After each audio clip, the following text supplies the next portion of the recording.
దేవుడు జతపరిచిన వారిని ఎవ్వరు వేరు చేయకూడదు. దేవుని చేత జతపరచబడిన వారు ఎవరైతే ఉన్నారో కడ వరకు, మరణం వరకు వారు ఎప్పటికీ వేరవ్వకూడదు.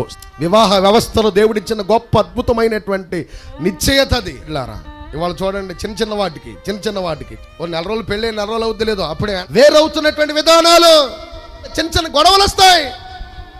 వచ్చినంత మాత్రాన ఇక మామూలుగానా మా అమ్మాయి రావాలంటే, మా అబ్బాయి రావాలంటే, కాపురం చేయాలంటే ఏమిస్తారు, ఏం చేస్తారు, ఎక్కడెడతారు?